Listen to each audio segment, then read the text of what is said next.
Today's podcast is brought to you by Progresso Talent Partners, who for more than 25 years have successfully delivered interim and permanent leadership talent to transform businesses. To hire the talent you need to enable your business to thrive, visit www.progressotalent.com today.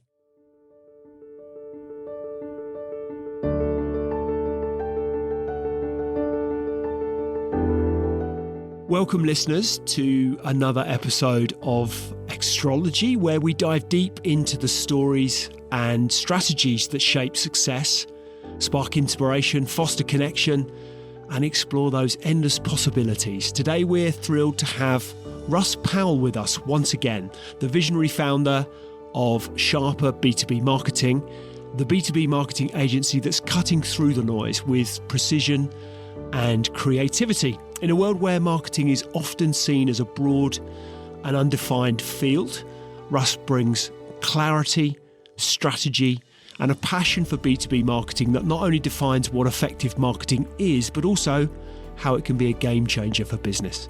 From the unique challenges of the industry itself to the satisfaction of running a successful agency, Russ has stories and insights that promise to both enlighten and inspire. This episode is a real treasure trove for anyone who's curious about the marketing world, the intricacies of running a creative business, and the future of industry trends. So if you're looking to ignite your passion for marketing or seeking insights that could reshape your business strategy, you're in the right place. Stay tuned as we explore these topics and much more with Russ Powell. So what's the story behind the story? Without further ado, let's get into it. Russ Powell, welcome to Extrology. Great to have you here. Hope you've had a good journey. It sounds like you had a relatively seamless journey down this morning, which is always a wonderful start when we're extolling the virtues of the British Rail Network. So glad to have you here. Yeah, the rail network was kind to me this morning, which was good. The weather wasn't, but you can't have it all, can you? No, actually, absolutely. We can't get very British from the outset and start complaining about the weather, but it is miserable. It'd be great to see some sunshine. That aside, let's see if we can somewhat cornerly, with my cliche, bring the sunshine to the conversation today. And we're going to go down a slightly different path, perhaps a slightly more specific path around marketing. Because as guests may or may not know, but Russ has been on the show before, that conversation ended up being a fascinating twist and turn and journey of your life, frankly, and lots of discussion around stand-up comedy, and less of a discussion about the day job and the wonderful business that you've developed and are growing. And I want, therefore, to make sure that today we shine a spotlight on the work that you're doing with Sharper B2B Marketing. But before we dive into that, I want to get a broader sense of marketing, the kind of the mystery of marketing, if you like. And that may seem like me speaking as an ill-educated podcast host, but I guess my first question to you is how you would define marketing. In your own words, how do you define marketing? I think one of the beauties of marketing is that it is such a varied and multifaceted discipline that kind of what any definition of it from anyone in it would be different. And I know there's sort of a group of senior marketers meet every year to redefine what the definition of marketing is. I think for me personally, marketing is all about how you positively engage a target audience to influence and encourage them to take action in a way that is commercially beneficial for a business or whoever is running that marketing. And so therefore, how do you come to be a marketeer? What was it that attracted you to it in the first place? Well, it's quite an odd scenario, actually. So I always really enjoyed business studies at school. I did business management at university. And when I was at university, when you're picking your modules, things like that, marketing modules came up. And I was always like, marketing, that's just fluff. That's just stuff that happens. I'll do project management. That's the hard and fast. That's where the real stuff goes down. So graduated and got my first role in project management, and I was so bored. It was the worst 6 months of my career straight out of uni, and I was like, this is really, really boring. Like, I can't do this much longer. So it was kind of looking around for anything else to do, and I was on a graduate scheme at the time. This role as a marketing exec came up, and I was like, yeah, I'll do it. Just let me do it. Was there a reason that was it simply and I'm not kind of trying to cast aspersions on your career choices, but was it simply a case of that's something different to get me out of what I'm doing, which is not making me happy and I'm bored and miserable or whatever? Or was it actually that's something that, going back to your studies and thinking marketing, I've got an awareness of what it might be. Was there an intrigue anyway, a natural sort of curiosity that drew you to it? So at the time, it was very much a reactionary thing of, I just want to do anything other than what I'm doing right now. However, once I started doing that marketing role and it became more apparent what was required of that, it sort of became clearer to me, like, God, why haven't I been doing this all along? Because when I was little, I was always doodling and drawing, and I did design at college as well. And I've always enjoyed creative writing and things like that too. And I've always been very much, I guess, like an observer of people. Like, I love seeing like how people think, like the idiosyncrasies that people have and how they go about things. And that's kind of all baked into what marketing is. So I feel incredibly fortunate that I was at that point where that marketing role came up, and I was then given the opportunity to sort of use that as a point of self-reflection as well, to sort of say, oh, you know what? I think this could be a really good fit for me. And kind of from that point, I really never looked back. I did that placement role for 6 months and was like, no, you know what? I'm a marketer now. And ever since then, and even I was on a 2-year grad scheme, got to the end of the grad scheme. They were like, there are no permanent marketing roles in the organization. So you can either go back to project management or you can kind of see you later kind of thing. And I was like, see you later. I don't want to go back to project management. I know I'm a marketer now. And kind of off we go. And why? What was it that you loved about it? I really think it was the focus on people.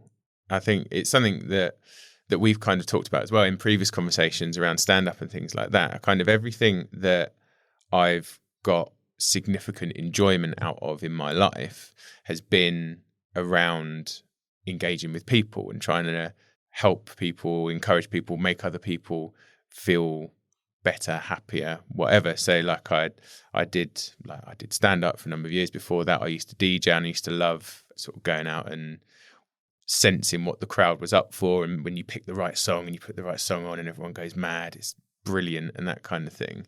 And it's really about how what you do influences and affects other people.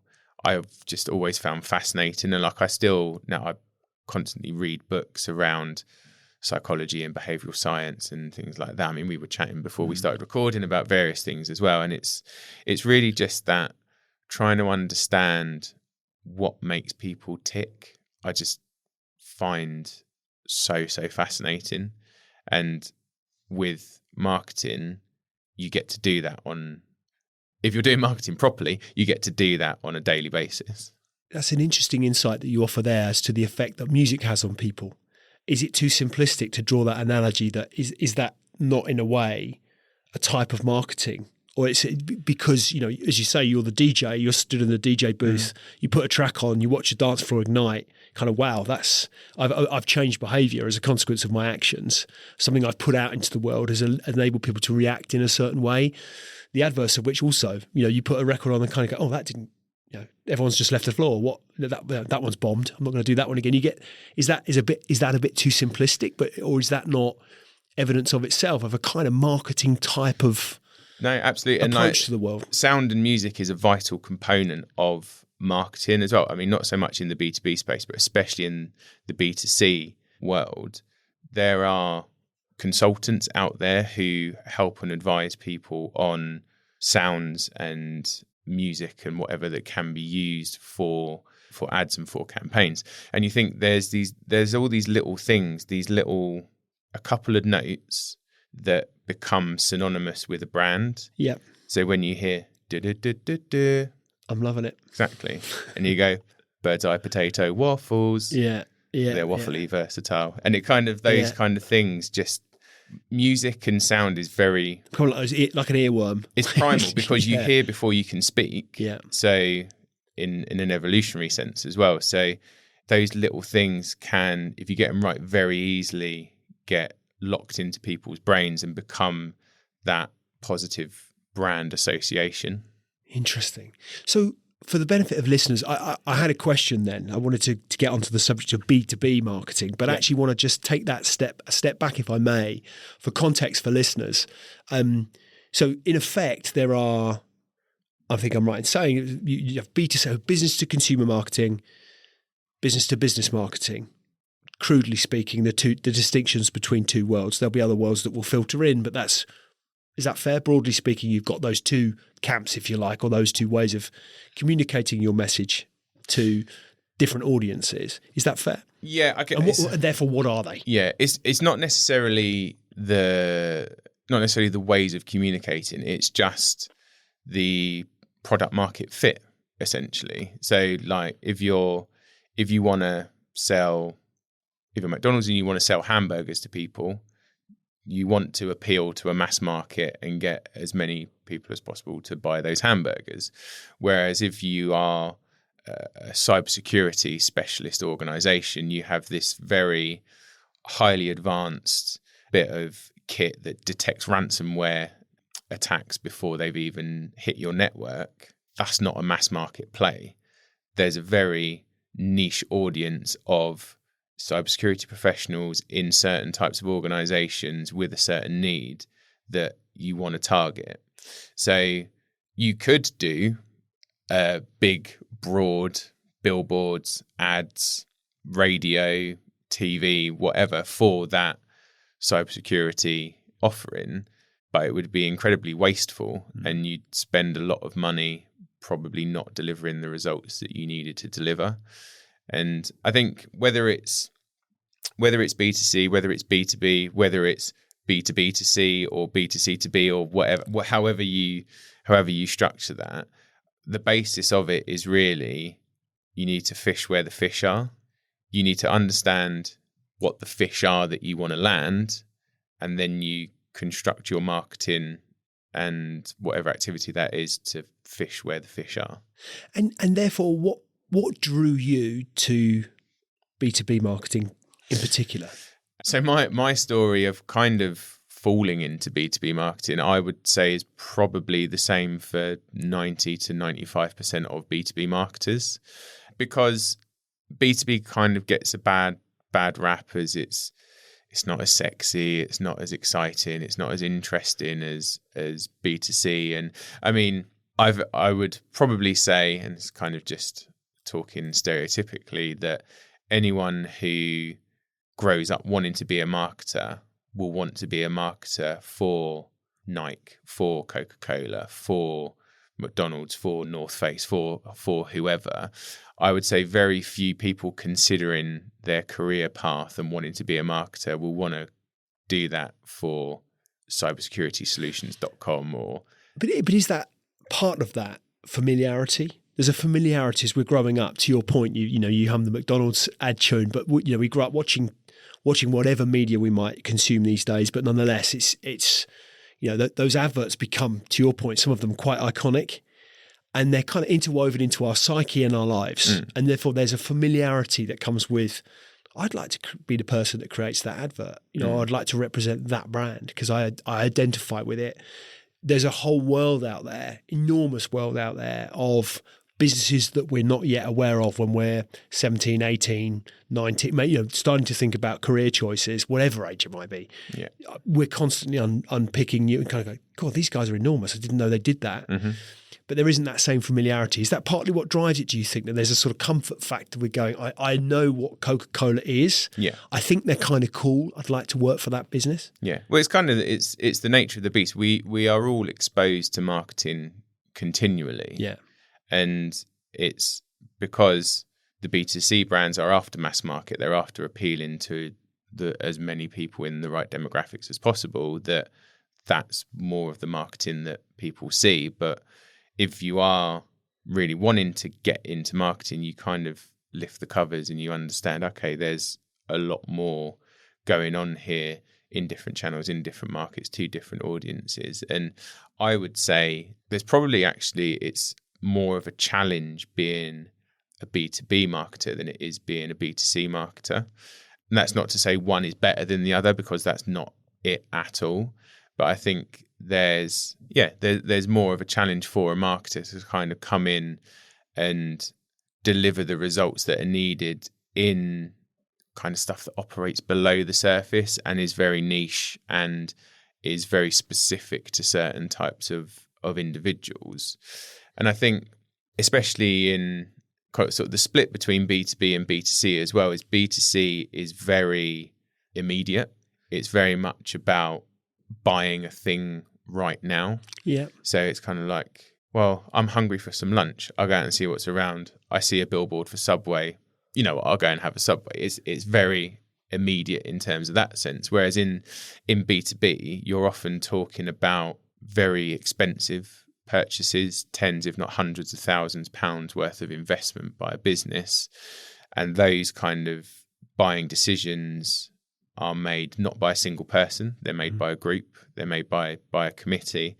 And as such, they take a long time to make as well. Like some clients that we work with, their buying cycles, they know, are 18 months, 2 years, 3 years, plus even in some instances, if it's like a big outsource type project, there's a lot of legwork and a lot of effort needs to go into that is worlds away from you know, I mean, that's not going to cause a CFO who's got to sign off £500,000 worth of investment to go, yeah, you know what, we'll go with the guys who've got a nice jingle with their ads.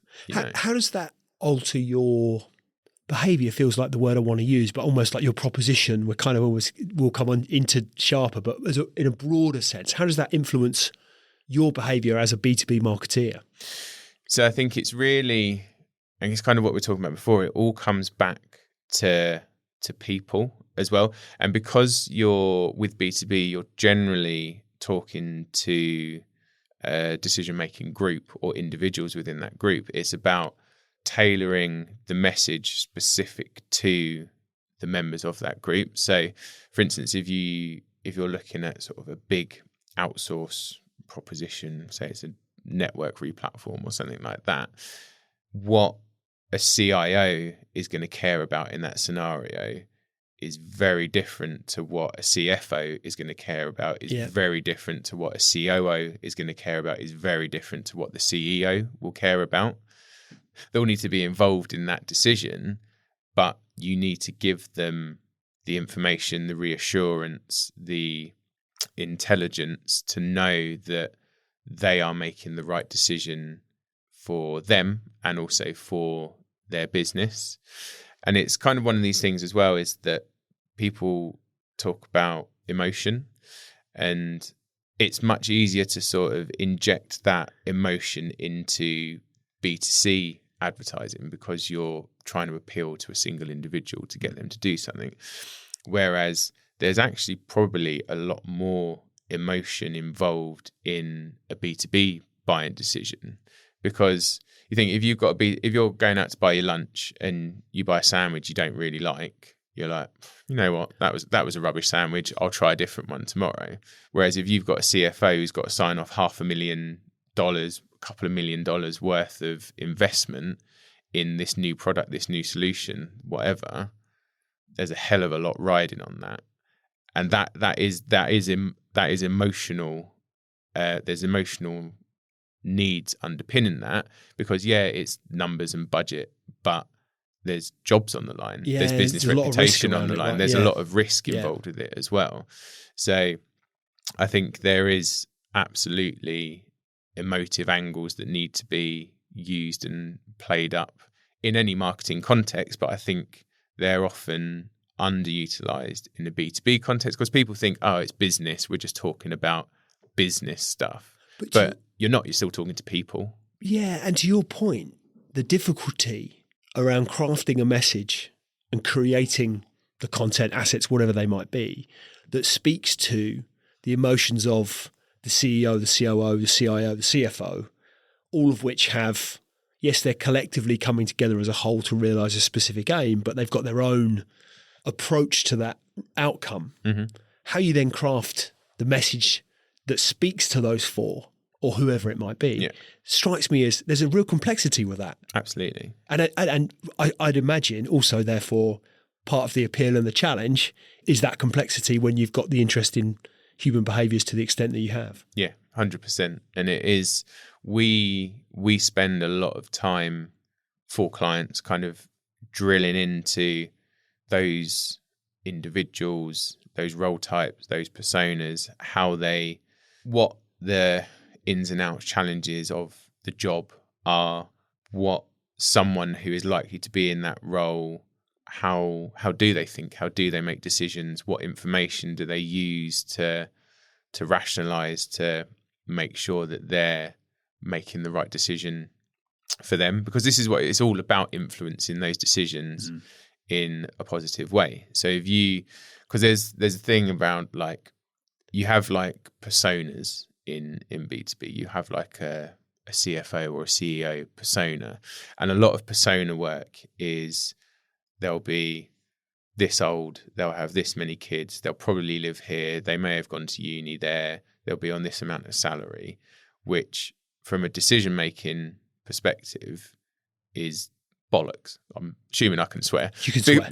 Because those demographic things don't make any material difference to how someone makes a decision. Yeah. And there's a brilliant example. Someone did like a persona matching exercise for King Charles and Ozzy Osbourne. Right. Same age bracket, same level of wealth, more or less, same marital status, same. But how King Charles thinks about something and how Ozzy Osbourne thinks about something will be very, very different. So it's not about those, meaningless is the wrong word, but those lower order demographic factors. It's much more about what are the needs, challenges, problems that these people are having, and how are they going to likely process and make decisions based on that. And that's where you can then kind of tap into, okay, we know that a CFO is generally going to rely much more on data. They're going to be more analytical in how they make their decisions. So let's create messaging that is more focused on stats and figures and the numerate side of things. Whereas you've got a COO who will likely be more focused on, or hopefully be more focused on, sort of the process and human impact of something. So how can we bring out case studies that show where these things have been done before and the positive impact that they had on that organization as well.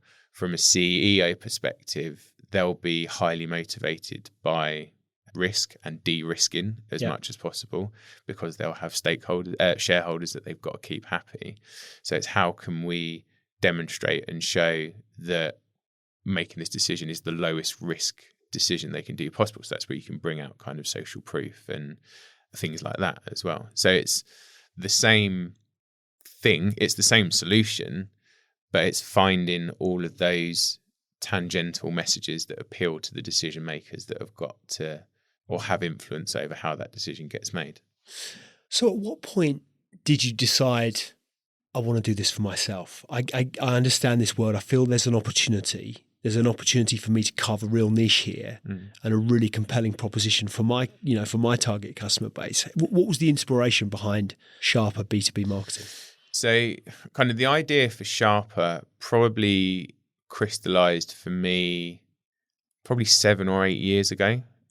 So I was still working client side, but I'd worked in sort of big tech organizations, big B2B blue chip tech firms, and then sort of made the jump. I went and worked for an agency, but I was sort of running the marketing for the agency. So still very B2B, sort of promoting that agency to, they were primarily focused on retail and sport was their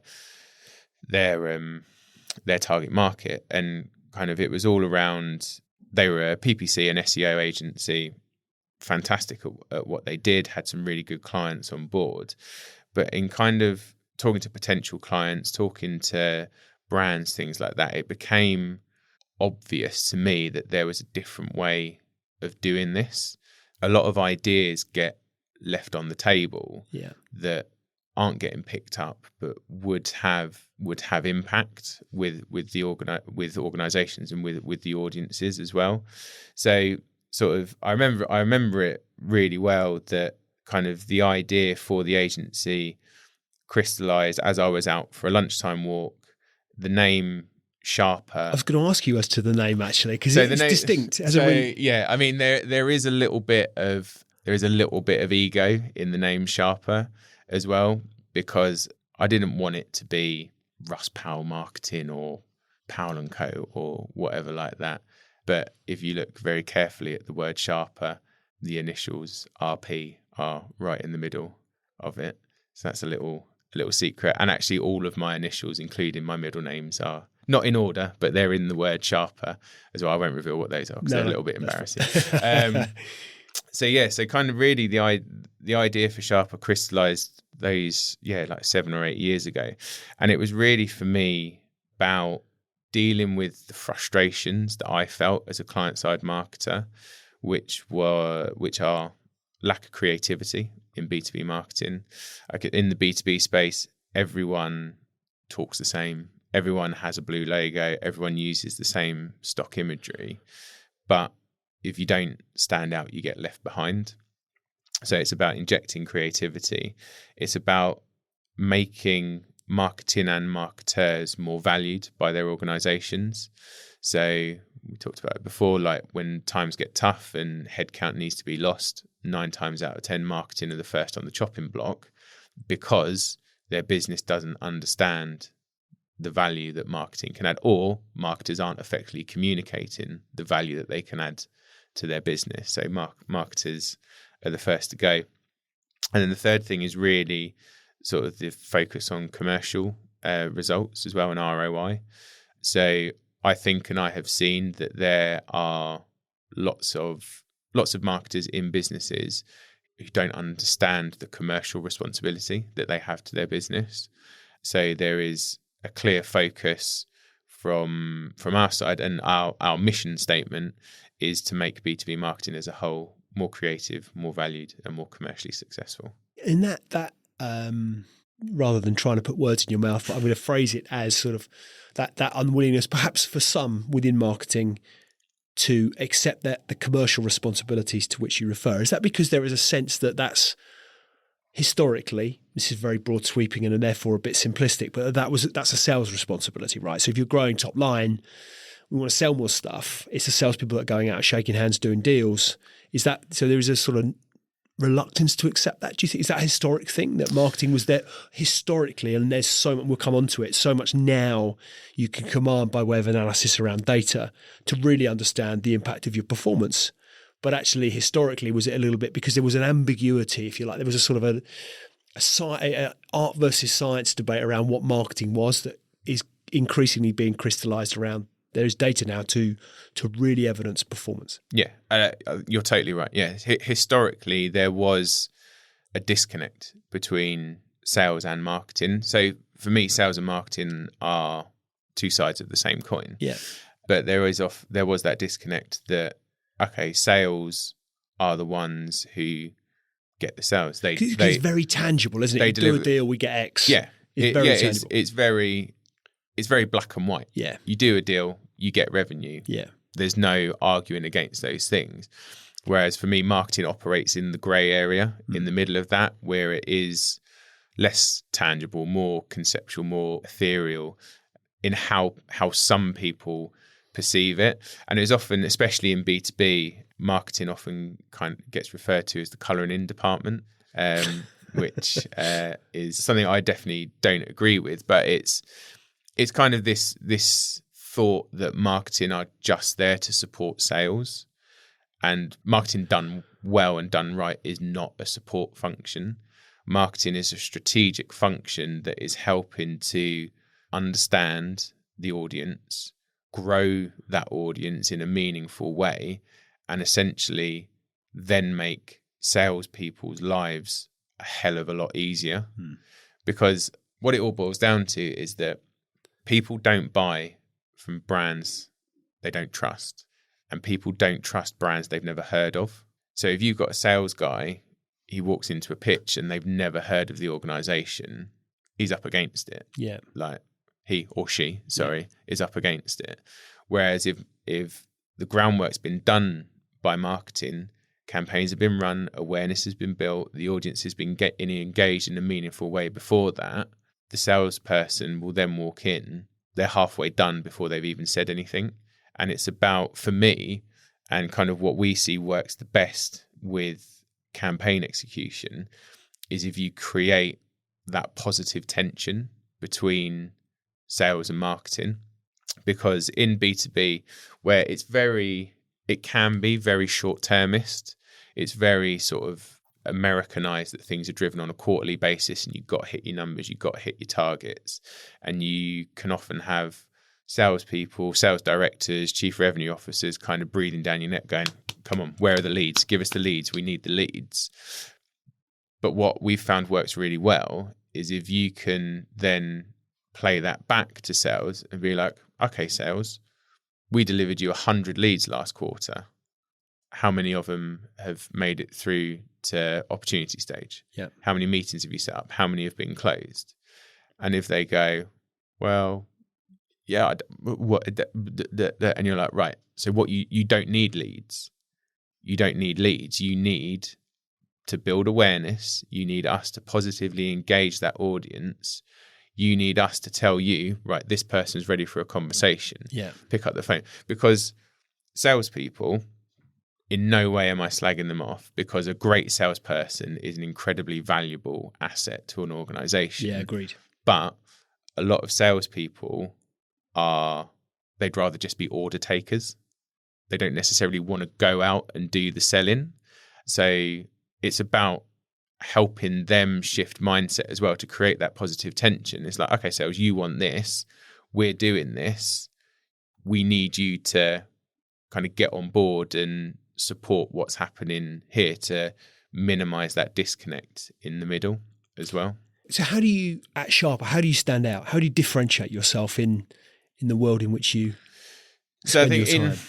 In the B2B agency space, our positioning is all around fresh ideas and firepower. So it's how we give our clients fresh ideas, new thinking, different, inventive, original, creative approaches to market. And then the firepower is really the execution side of things.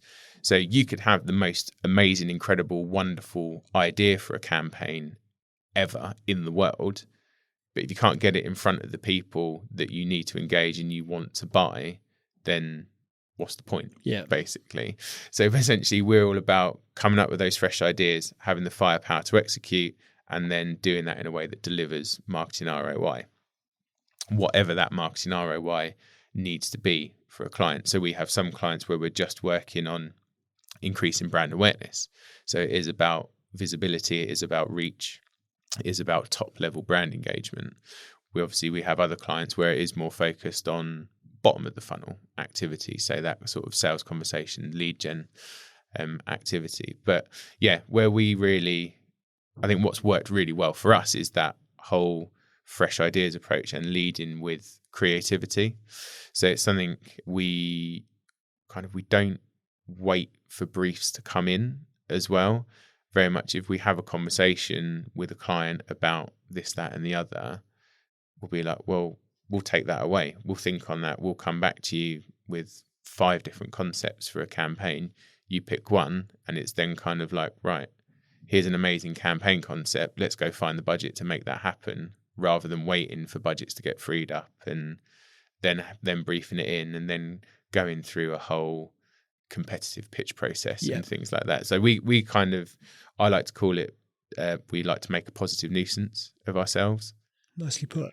And how do you flex that or exercise that creative muscle? Because that's one of the things. If that constant, to your point, you're distinguishing yourself through innovative, fresh ideas, fresh creative ideas. That in itself is demanding. You know, it's so what do you do to What do you and your team do to kind of ensure you've got that kind of flow of constant creativity and fresh ideas coming to the table? Without asking you to give away any trade secrets, so of course. me personally, I read a lot. I spend a lot of time on Instagram, Pinterest as well. I find incredibly useful for sort of coming up with inspiration and ideas and things like that. But it's also sort of reading and looking at sources outside of your comfort zone as well. So something that I picked up, I think it's from a book, I may have got this wrong, but a guy, Austin Kleon, wrote a book, Steal Like an Artist. He's like a graphic designer. It was really, really well known, but just a little, you can read it in one go.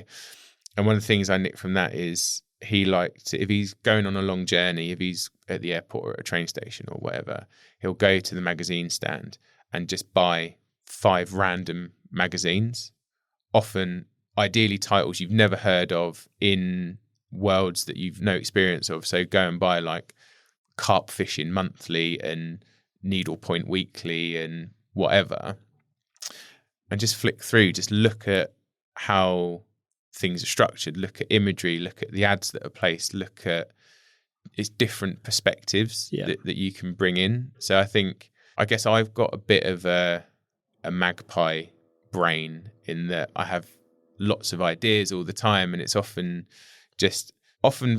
coming up with something new is finding 2 existing things and putting them together in a different way.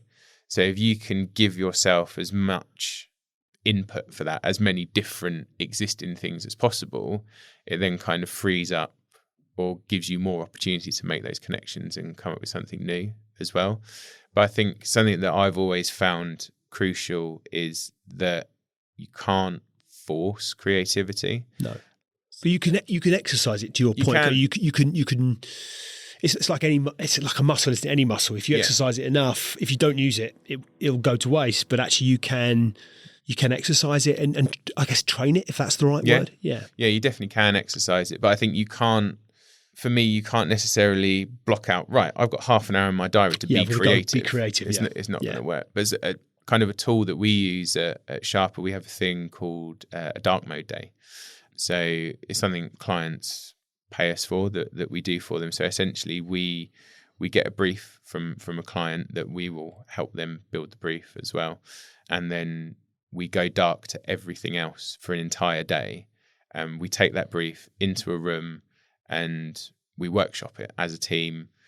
We sit and we play word association games and we pull it apart and put it back together again and come up with these different, weird, wonderful, odd beat campaign ideas for clients. And I think the approach that we take as well is the ideas we come up with are well developed but never fully formed.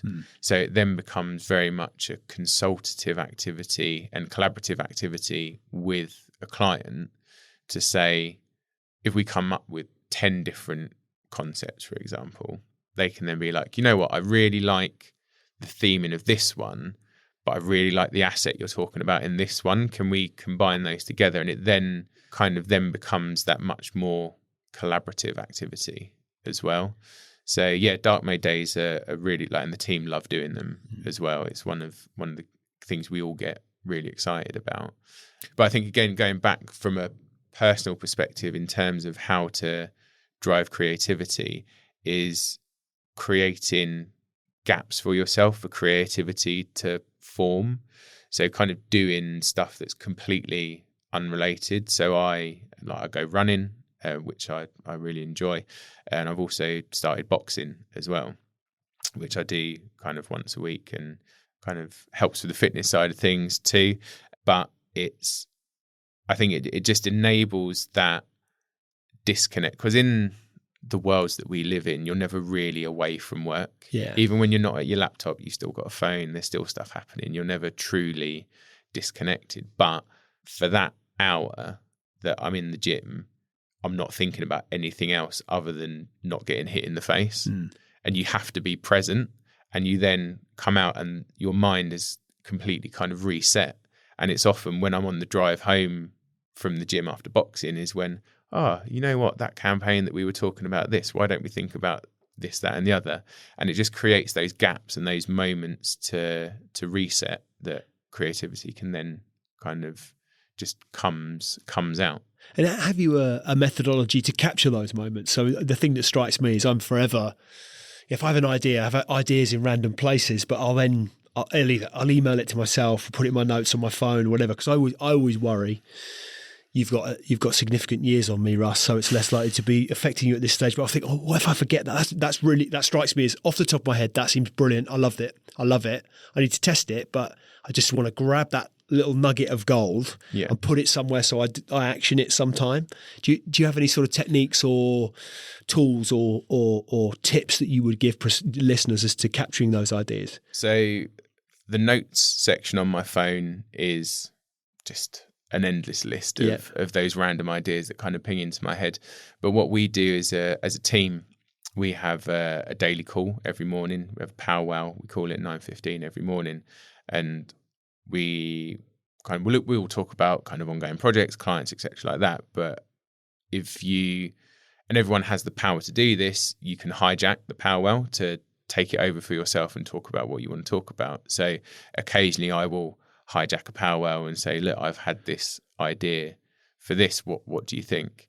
And they have gone complete tumbleweed moments sometimes. And I'm like, no, you know what, guys, carry on. That's the creative process, yeah, though, right? Exactly. Yeah, exactly. But I think and kind of the team that we've built at Sharper, I trust them implicitly with those ideas, because there's often a bit of embarrassment, I guess, around it. It's like, oh, is this a good idea? Is this not a good idea? But it's kind of the old corny thing of there's no such thing as a bad idea. I was going to say, is the not sharing the idea almost the bad? That's the bad bit. Yeah, not sharing it is the bad bit, because your idea may spark someone else's idea. So I guess you've got to get really comfortable being uncomfortable. Yeah, it's the nature of that's how you can really really inform a really effective creative campaign. Is you've got to get right outside the comfort zones. Absolutely, because you don't grow and develop by staying in your comfort zone. It's like kind of the sporting thing. If you want to build muscle, your muscle fibers have to tear and then grow back stronger. So you have to break stuff. You have to get used to being sore and uncomfortable if you want to grow and develop. And it's the same with those creative ideas as well. So is there maybe an unfair question if I might be putting you to a territory where it's unfair, commercially sensitive for you to answer, but I'm intrigued as to a campaign perhaps of which you're most proud. Is there anything that really stands out for you? You think that was, do you know what, doing that was great work. That felt great. It delivered great outcomes. We're really proud of it. Yeah, I mean, we've got a few campaigns that we've won awards for. So people can visit sharperb2b.com, and there's loads of case studies out there. But I guess one of the ones that I'm most proud of is it was actually a Halloween campaign that we ran a few years ago, where we took classic horror film posters and reinvented them to reflect IT decision maker challenges. So rather than Dawn of the Dead, you had Dawn of the Red server lights. And then rather than the Blair Witch Project, you had the Migration Project. And we had a lot of fun doing that. But the thing with that was, again, all underpinned by understanding the audience. Yeah. We understood their needs, challenges, pain points, and then played that back to them in a way that was relevant as well, because those IT decision makers we were going after stereotypically are blokes mid-40s, maybe 50s, nerdy, geeky. I'm a self-confessed nerd as well. There's nothing wrong with that, but will know and recognize those posters immediately when they see them, and it will cause them to do a double take. Yeah. So like, for instance, on the Dawn of the Red server lights, rather than the zombie's head coming out, we had server racks that were made to look like the zombie as well. So we did the posters, we had trailers that were created, landing pages where people could book tickets to premieres and things like that. That was also translated into 5 different languages as well. So we ran that across, and that did something ridiculous, like 260 to 1 ROI, and we won a gold award for best demand and lead gen campaign and a silver award for best low budget campaign at the B2B Marketing Awards for that. Fantastic. One. But I mean, that's kind of I guess a headline grabber. But there's also stuff that we've done that I'm incredibly proud of, where it's often just getting ideas over the line with a client and showing them that creativity can work to engage that audience. So like we've done things like we've created arcade style racing games. We've invented spoof soft drinks. We did like a direct mail campaign where we had personalized chocolate bars that were created and shipped out to people. And it all kind of sounds really weird and wacky and things like that. And it's something we had. So we did a campaign around the Euros the 2020 Euros that happened in 2021. Yep. So we did a campaign where we created a wall chart. You know, like a wall chart you used to get back in the day for the tournaments, but it was a digital interactive wall chart where people would go on, they had to make score predictions for the matches. And then if they got them right, they won points, and then there were leaderboards and things like that for follow-up afterwards. And we kind of pitched this idea into the client, and one of the guys on the call was like, but that's something that like a crisp brand or a soft drink brand would do. And we were like, yeah, because Coca-Cola and Walkers are really struggling at the moment, aren't they? It's like, it's about engaging people. And there was all the messaging was behind it. This was about teamwork. This was about coming together to achieve your goals. It all aligned perfectly. And it was just having, I guess from our side, kind of courage in the conviction that this is the right thing to do, that we were able to sell that in, get the client on board. And again, that was a really successful campaign in terms of audience engagement, but also ROI delivered off the back of it as well. And what about that? Interesting around technology. I'm fascinated to see how you see the intersection of technology transforming marketing, or continuing marketing to continue to evolve as a consequence of the advances in technology, because that intersection gets ever more closely aligned, it strikes me. What does the future look like? What does technology do for the marketing future? I think the big conversation in marketing and kind of across tech in general is around AI and sort of the impact that AI is having right now and will have in the future. I feel like AI from an agency side will be incredibly powerful in helping to speed things up and deliver things in a more optimized and efficient way. So like, for instance, creating ad sets and copy and things like that, that can all be outsourced to an AI to do that and speed that up. I think that for it to really hit the mark, though, there will always need to be human intervention in that. And I think because an AI can only work on existing information, it can't necessarily come up with anything new. That's kind of where humans will still have a place. And it's those who know how to effectively wrangle and manage AI to deliver what's needed will be those that will succeed. And it's like, you can't start seeing at the moment, there's job specs coming out for prompt engineers and people like that who understand how to use ChatGPT or Bard or whatever it is, whatever the AI platform is.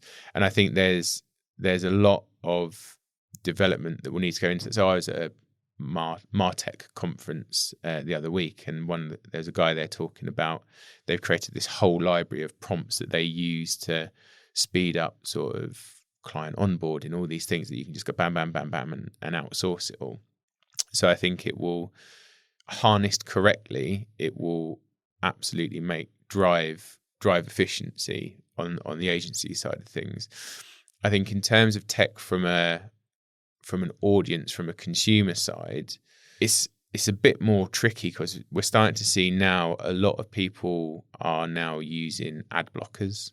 Right. So ads, sort of display ads and things like that, are becoming less and less effective. People are so overwhelmed by email and social notifications and things like that they just turn off or they have spam filters or whatever. I know my Outlook started doing it now. If an email pings in that's not from someone I know directly, the subject line will be prefaced with marketing, and you kind of know, okay, I'm being marketed to now.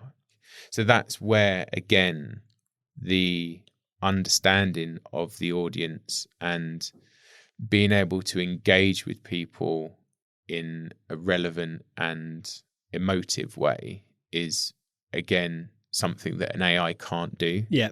That's where the human element is still vitally important. It's back to that word emotion that you used earlier when you're talking about the emotions that are informing decision-making process. You know, it's emotional intelligence.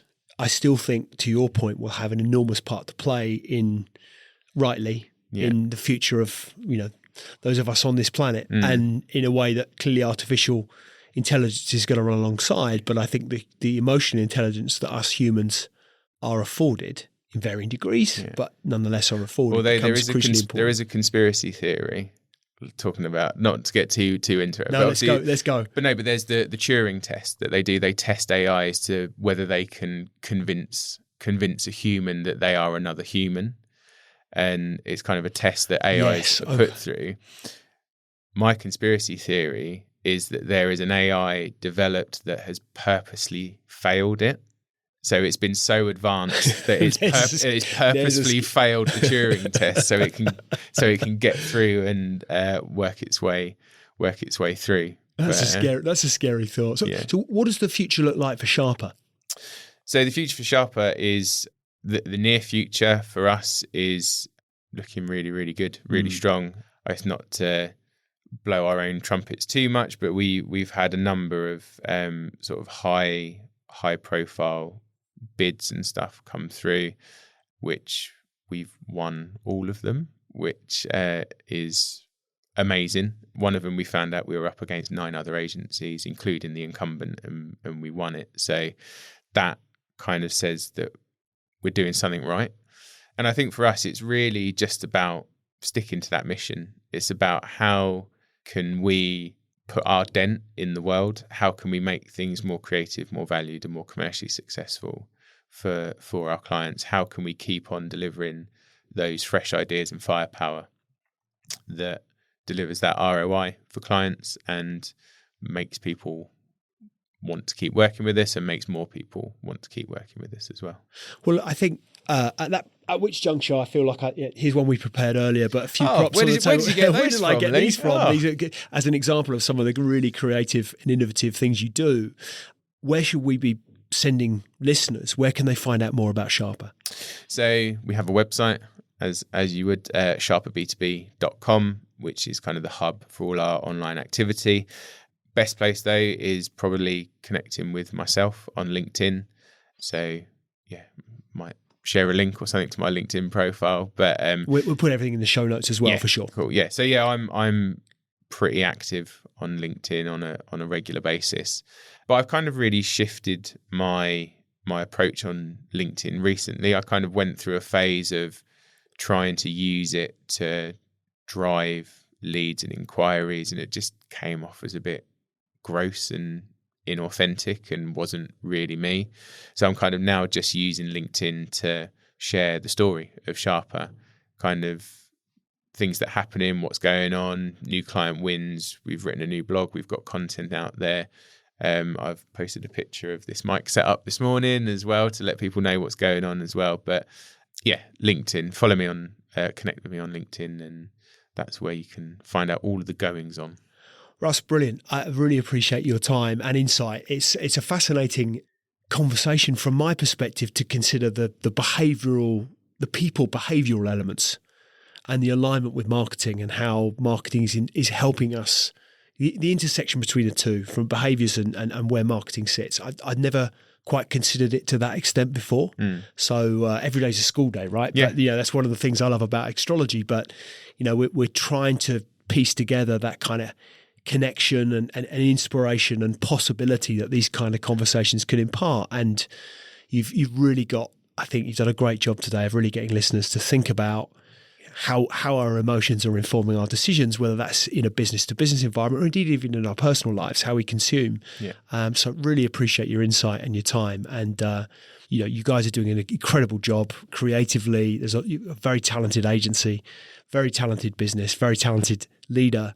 And really appreciate you taking the time out to come on and share your story with us. Thank you. Been an absolute pleasure, mate.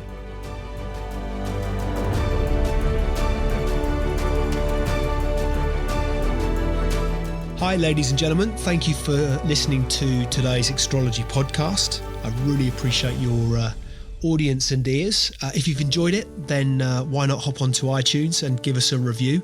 I'd really appreciate anything that you might have to say. Any feedback always gratefully received, and look forward to hosting you next time. See you soon.